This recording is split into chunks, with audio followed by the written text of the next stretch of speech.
आज हम पढ़ने वाले हैं गति एवं विराम अवस्था के बारे में। वस्तु की गति अवस्था क्या होती है और विराम अवस्था क्या होती है। एग्जाम्पल के जरिए अगर कहा जाए तो सारे लोग बता सकते हैं कि ये वस्तु गति अवस्था में है और ये वस्तु विराम अवस्था में है।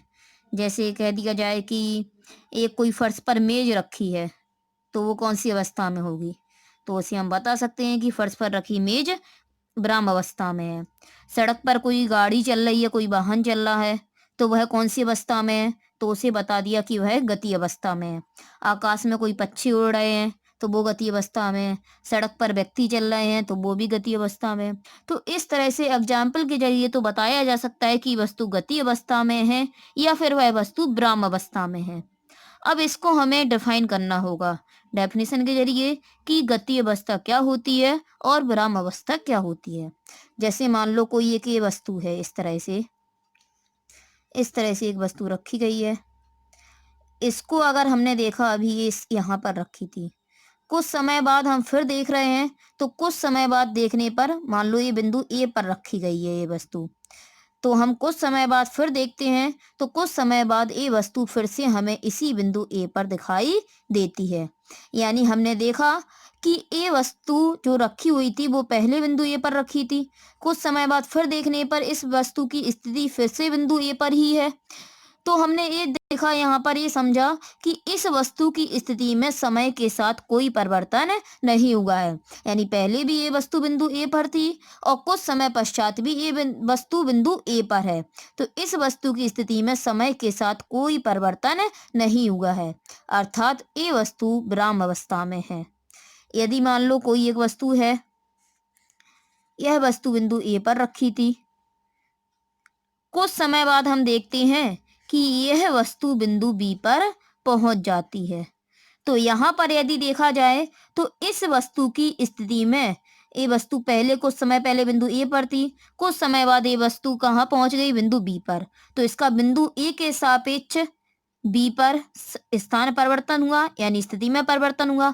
तो अगर वस्तु की स्थिति में परिवर्तन हो जाए तो वह कहलाती है गति अवस्था, और अगर वस्तु की स्थिति में परिवर्तन ना हो तो वह कहलाती है विराम अवस्था। जैसे इस वस्तु की स्थिति में कोई परिवर्तन नहीं हुआ था, चाहे जितने समय बाद देख रहे हैं हर समय ये वस्तु बिंदु ए पर ही रखी है, यानी इसका बिंदु ए के सापेक्ष स्थिति में कोई परिवर्तन नहीं हो रहा है, तो अर्थात ये वस्तु विराम अवस्था में है।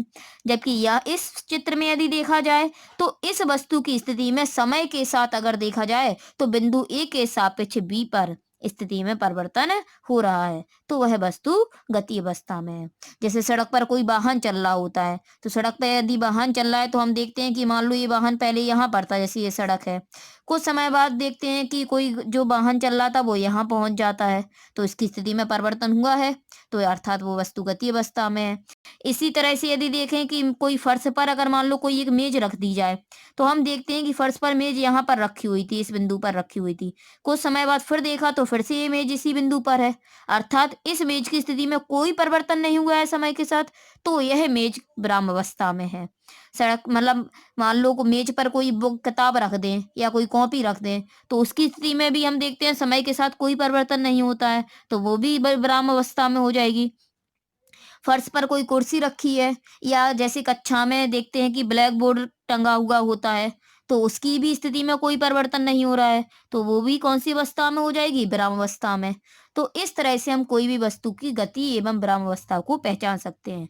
वस्तु की स्थिति में समय के साथ यदि परिवर्तन हो रहा है तो वह गति अवस्था हो जाएगी, और समय के साथ कोई परिवर्तन नहीं हो रहा है तो वह वस्तु विराम अवस्था में हो जाएगी। अब एक पॉइंट आता है कि इस एक पॉइंट में कहा जाता है कि एक ही वस्तु एक ही समय पर गति एवं विराम दोनों अवस्थाओं में हो सकती है, अलग अलग संदर्भ बिंदुओं के सापेक्ष। निर्देश तंत्र हमने इससे पहले वाली वीडियो में समझाए थे, तो उसमें बताया था कोई भी वस्तु की गति किसी ना किसी बिंदु के सापेक्ष होती है। कोई भी वस्तु इस तरह से गति नहीं करती है कि वह किसी बिंदु के सापेक्ष गति ना करे। तो इसलिए कोई भी वस्तु की जब गति की व्याख्या की जाती है तो वह वस्तु किसी न किसी बिंदु के सापेक्ष गति करती है। तो ऐसे ही अलग अलग बिंदुओं के सापेक्ष एक ही समय पर एक ही वस्तु गति एवं विराम दोनों अवस्थाओं में हो सकती है। अब ऐसा कैसे हो सकता है इसे हम समझेंगे। जैसे देखा होगा कि पेड़ पौधों को हम देखें, तो पेड़ पौधों को अगर हम देखें तो पृथ्वी तल पर अगर देखें, पृथ्वी तल के सापेक्ष, पृथ्वी तल पर किसी भी बिंदु के सापेक्ष अगर पेड़ पौधों को देखा जाए तो वह विराम अवस्था में होते हैं, अपनी जगह पर स्थिर लगे हुए होते हैं। तो वो कौन सी अवस्था में होते हैं? विराम अवस्था में। लेकिन अगर देखा होगा कि हम जैसे बाइक पर बैठे हैं या कोई ट्रेन में बैठ जाए या बस में बैठ जाए या कोई गाड़ी में बैठ जाए, तो हमें ऐसा लगता है कि हम लोग आगे की ओर जा रहे हैं और पेड़ पौधे पीछे की ओर जा रहे हैं। तो वो पेड़ पौधे हमें गति अवस्था में दिखाई देते हैं। तो एक ही समय पर पेड़ पौधे गति में भी हो पाएंगे और विराम में भी। यदि कोई पृथ्वी तल पर खड़ा कोई व्यक्ति देख रहा है पेड़ पौधों को, तो वह पेड़ पौधे पृथ्वी तल पर खड़े किसी व्यक्ति के सापेक्ष विराम अवस्था में है। लेकिन यदि उसी समय कोई बस में बैठा व्यक्ति निकल जाए और वो पेड़ पौधों को देखेगा, तो उसे ये लगेगा कि उसी समय वो पेड़ पौधे विराम गति अवस्था में है। ऐसा लगेगा कि उसे हम लोगों के सापेक्ष वो पेड़ पौधे पीछे की ओर जा रहे हैं।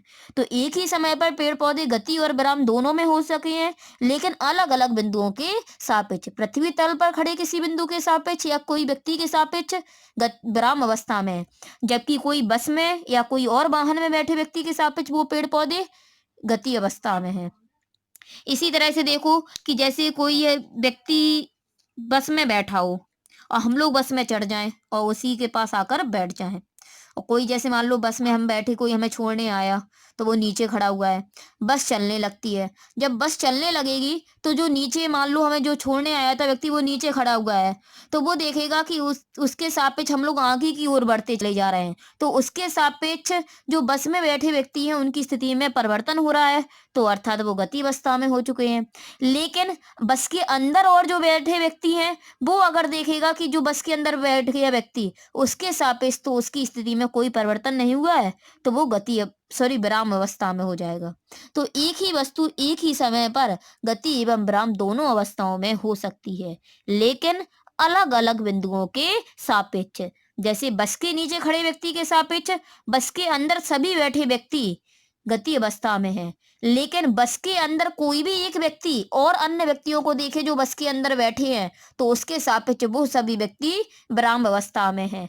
तो इस तरह से एक ही वस्तु एक ही समय पर गति व विराम दोनों में हो सकी है, लेकिन अलग अलग बिंदुओं के सापेक्ष। तो इस तरह से हम कोई भी वस्तु की गति एवं विराम अवस्था को पहचान सकते हैं।